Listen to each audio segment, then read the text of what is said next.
Redline Tuning here. We're going to talk to you today about the installation of our new bolt-in system for the 2013 and newer Ford Fusion. First, we're going to go over the contents of the system. As you can see, we've got 2 gas springs here, 2 ball studs for the lower mounting position, and 2 hood inserts. Please take note that there's 2 different. One is a blue anodized, one is a silver anodized. We're going to start by loosening the outer bolt on the strut tower.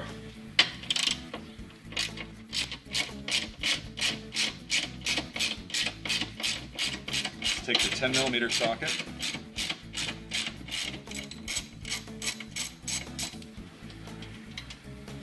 We replace that with our lower ball stud. Now this takes a 1/2 inch or 13mm socket.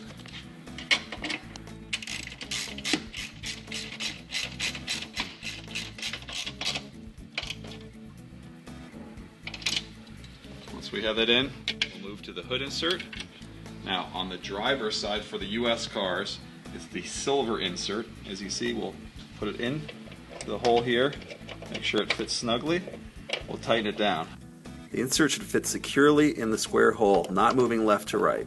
We're going to begin by tightening the insert, and when we do that, we want to make sure that we slide it all the way to the top to get maximum room between the 2 ball studs. Once you have it finger tightened, you can grab your socket, continue to tighten. Now for the passenger side, you can see that we've already replaced the lower bolt with our ball stud. We'll now move on to the insert that goes into the hood. As you can see, we're using the blue anodized insert on the passenger side. We'll insert into the square hole and begin to tighten.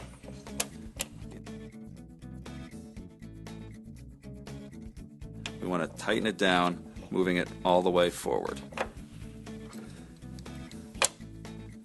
Now tighten it with our socket. Now for the installation of the gas spring. We take the lower end fitting, snap it over the ball stud, slide the safety clip over, we'll move up to the top, snap the end fitting onto the ball stud. Repeat for the other side.